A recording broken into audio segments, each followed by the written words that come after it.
ये खुदे देखे कि नहीं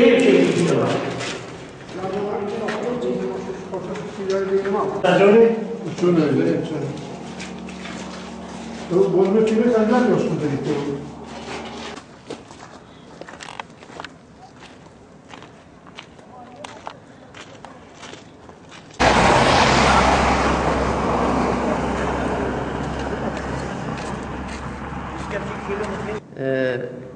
Yaklaşık bir yıldır bu cami inşaat yapmaya çalıştık. Kendi imkanımızla mahalle kendi içerisinde yani yardım ettiler. Allah razı olsun. Yani bütün gücümüzü kullandık. Yani bu hale getirdik. Ondan sonra yani bizim gücümüz şu anda çok sıkışık durumdayız. Borcumuz çoğalmış. Yani 45 milyar borcumuz var şu anda. Diğerler zaten pencere, kapılar hepsi yani gerekir, fayans gerekiyor. Onun için bizi cami bu bizim mahallede cami olmadığı için biz uzak gidemeyiz. Çocuklar mesela okumaya gitmezler mesela uzaktır.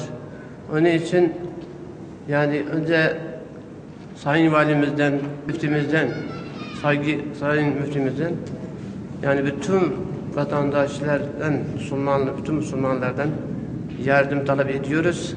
Abi camiamı inşaatı. O zibra xurabizm deyni 5-6 milyar deyni üye. İnşaatı. Zibra xurabizm zarukeme naxuynin. Camiyin iziktinin. İsafsi salam livrane embe camine. O emdaf şeperzen yani zali camiye ve emsiniz ciyedur roza sarma be baran be zibra xurabizm lazım nexoşe. Vallahi yardım tuadın. زبرا خرابيزم اتكيليا الزنجينا خدت على جوان راضي بإنشالله زبتومي بسلمانا أم يارزم تواصل. ويا بس جامعة ما كنت شي حالي ديا وخدت ديني وجيز على شيء بنا وهو تدبين كنت في أو عشاته وتاخته ما جيتنا ومزقف جيش مدول كيلومترين مزقف مدول والله أم يارزم تخازن أم سلمان بيكا دولة بي أو بي بلا ياردمك بالنما.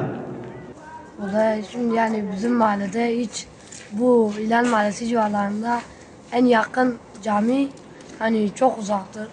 Yani en yakın cami derken şimdi gitsek yarım saatte anca varırız.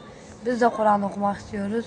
Biz de her namazda camide cemaatle birlikte kılmak istiyoruz. Ve bizim mahallede de bir caminin yapılmasını istiyoruz. Hani hayırseverlerden ve zenginlerden biraz yardım bekliyoruz. Cahil toplum için, hani bizim için, Kur'an okuma için bence daha hayırlı olur mesela. Bence hani bu cami açılsa, hani bu mahalledeki çocuklar hepsi artık Kur'an okuyacak, camilerde namaz kılacak. Ben İlhan Mahallesi'nde yaşıyorum. Şimdi burada cami için toplanmışız mahallemizde. En yakın cami bir kilometre uzaklıktadır, çok uzaktır. Burada camimizin devam etmesi için para gerekiyor ve borçlar altındadırlar. Cami yarım kalmış. Eğer zengin yardımseverlerden para gelse bir miktar, küçük bir miktar bile olsa çok seviniriz. Çünkü arkadaşlarımız var. Biz başka camilere gidiyoruz, Kur'an öğreniyoruz ama başka arkadaşlarımız burada hiçbiri Kur'an öğrenmiyor.